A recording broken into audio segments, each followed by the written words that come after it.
भाई, क्या बात है। आज तो स्क्रीन बड़ा चमक धमक और बिल्कुल ब्राइट दिख रहा है। हाँ, क्योंकि आज हम लोग इसी के बारे में तो पढ़ने वाले हैं। इसी के बारे में पढ़ने वाले हैं? प्रकाश। ओह अच्छा अच्छा, प्रकाश जो क्लास फोर्थ में साथ में पढ़ता था।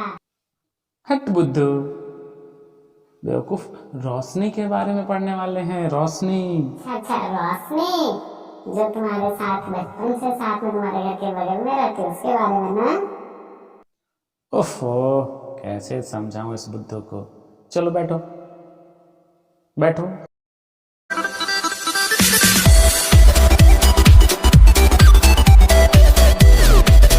वीडियोस की लेटेस्ट नोटिफिकेशन पाने के लिए सब्सक्राइब करें हमारे यूट्यूब चैनल को और हाँ, बेल आइकन को प्रेस करना ना भूलें। डियर फ्रेंड्स, आज हम लोग क्लास 10th का साइंस का वह टॉपिक स्टार्ट करने वाले हैं जो आपके एग्ज़ाम के लिए बहुत ही इम्पोर्टेंट माना जाता है। यह क्लास 10th ही नहीं बल्कि आगे आने वाले क्लासेस जो 11th 12th है वहाँ भी आपको ये पढ़ना है। और यह टॉपिक कुछ और नहीं बल्कि लाइट, रिफ्लेक्शन एंड रिफ्रैक्शन, प्रकाश का परावर्तन और अपवर्तन। लाइट वैसे देखा जाए तो साइंस का आपका फिजिक्स कैटेगरी में बिलोंग करता है आपका। तो चैप्टर को स्टार्ट करने से पहले इंट्रोडक्शन को देखते हैं। लाइट यानी एनर्जी का वह फॉर्म है। Light is a form of energy that provides the ability to see any object, that provide the sensation of visibility, यानी किसी भी चीज़ को देखने में सहायक है। दोस्तों, कल्पना कीजिए लाइट के बिना दुनिया कैसा होता, बिल्कुल अंधकारमय होता। हम और आप एक दूसरे को देख पाते हैं, यह सिर्फ और सिर्फ प्रकाश यानी लाइट की वजह से है। अगर लाइट नहीं होता तो हम लोग एक दूसरे को नहीं देख पाते। तो इस वीडियो में हम लोग सिर्फ और सिर्फ इंट्रोडक्शन को ही देखेंगे। पहले तो देखिए, समझिए कि इमेज का बनना, प्रतिबिंब का बनना, जो आप मिरर घर में दर्पण में जो आप अपने फेस को देखते हैं वह क्यों देख पा रहे हैं आप? बोलेंगे that is because of light. आकाश में, आसमान में तारे का टिमटिमाना, ट्विंकलिंग ऑफ स्टार्स, रेनबो का बनना, formation of rainbow, bending of light when it travel from one medium to another, जब लाइट ट्रेवल करता है तो बेंड कर जाता है, मुड़ जाता है। यह सारे घटनाएं के बारे में हम लोग इस चैप्टर में पढ़ने वाले हैं। तो सबसे पहले हम लोग क्या देखेंगे कि लाइट क्या है। तो लाइट एक ऊर्जा का रूप है जो हमें किसी भी चीज़ को देखने में शक्ति प्रदान करती है ना। उसके बाद क्या देखेंगे, nature of light, nature of light. तो सबसे पहली बात यह है कि लाइट जब ट्रेवल करता है तो वह स्ट्रेट लाइन मोशन में चलता है, यानी रेक्टिलिनियर मोशन में चलता है, यानी वह रे के फॉर्म में चलता है। और रे कैसा? बोलेंगे it is directed towards the movement of the light. रे जो है that is directed towards the movement of the light, यानी जिस डायरेक्शन में लाइट चलता है उसी डायरेक्शन में रे को हम लोग दिखाते हैं। यानी कैसा मोशन है? रेक्टिलिनियर मोशन है। सेकंड, लाइट जो है वेव नेचर भी शो करता है। लाइट वेव नेचर शो करता है। So it does not require any medium to travel. जैसे हम लोग साउंड के बारे में पढ़े थे, क्लास 9th में साउंड के बारे में डिस्कस किए थे, पढ़े थे। साउंड जो है, ध्वनि, ऊर्जा का वह रूप है जिसे गमन करने के लिए, चलने के लिए, ट्रेवल करने के लिए, यानी जब वह एक जगह से दूसरी जगह जब जाता है तो उसे एक माध्यम यानी मीडियम की ज़रूरत पड़ती है। लेकिन लाइट के केस में वैसा नहीं होता है। लाइट को किसी माध्यम की, किसी मीडियम की ज़रूरत नहीं पड़ता है।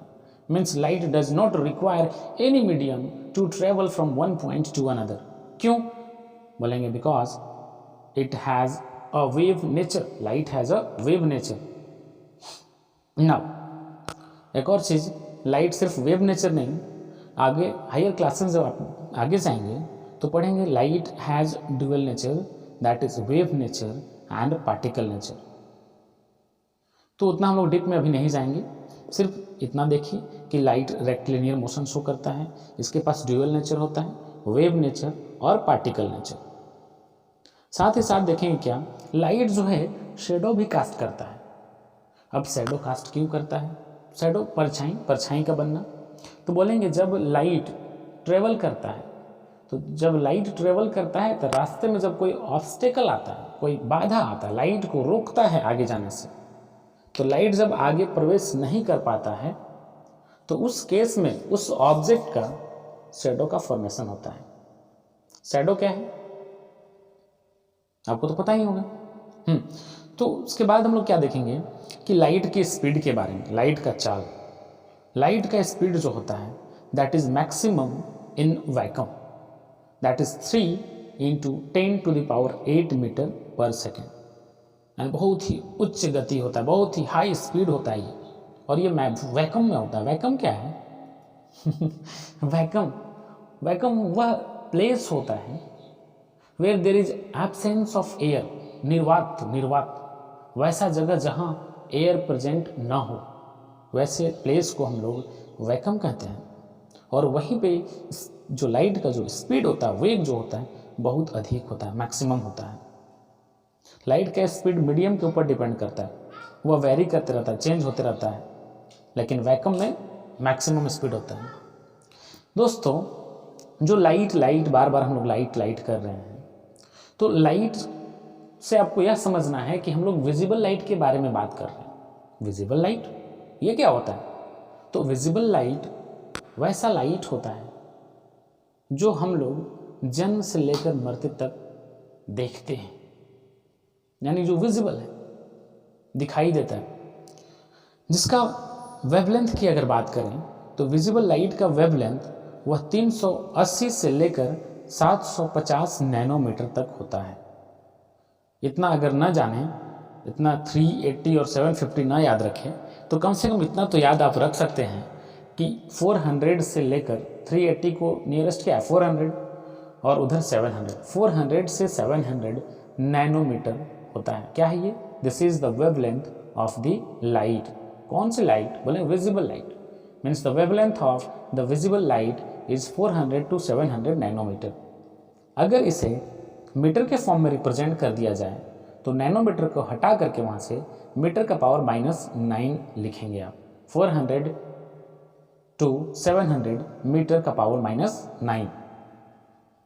अब बात आती है विजिबल लाइट के बारे में। तो विजिबल लाइट का वेवलेंथ तो पता चल चुका आपको।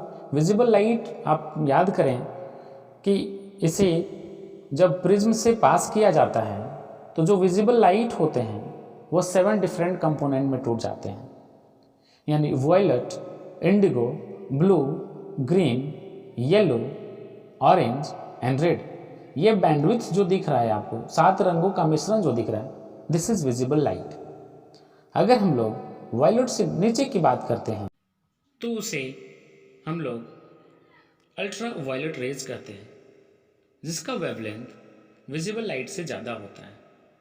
और अगर हम लोग टॉप में देखते हैं, रेड से ऊपर की ओर मूव करते हैं, तो उसका वेवलेंथ विजिबल लाइट से कम होता है, जिसे हम लोग इंफ्रारेड रेज कहते हैं।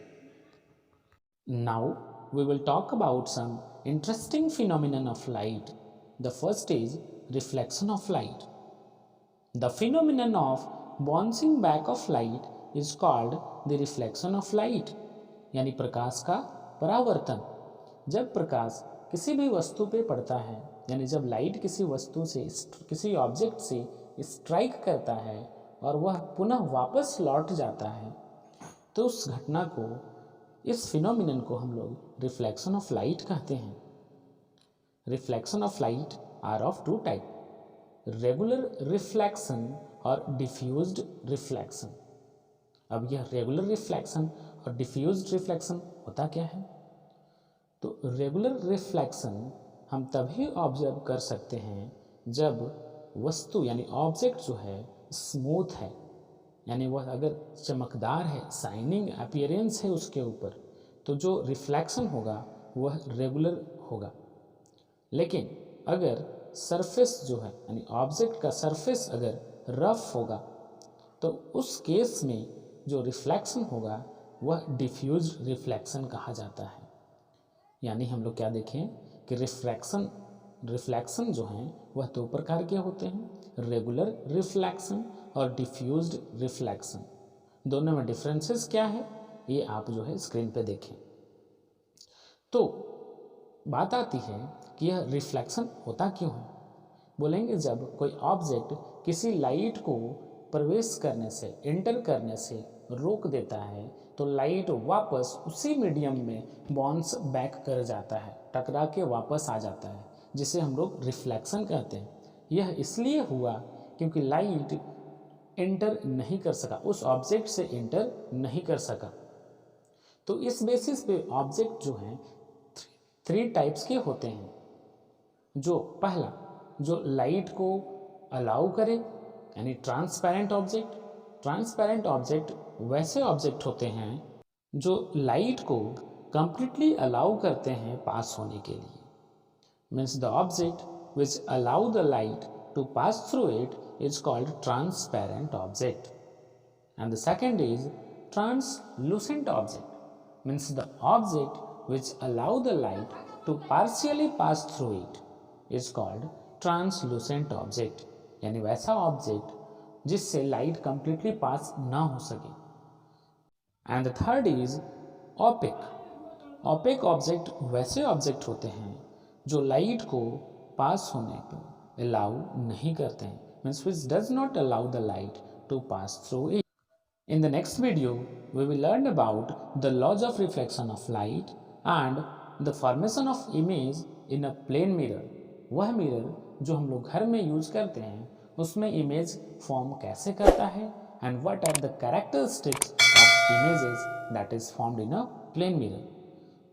Till then, have fun. Bye bye. See you in the next video.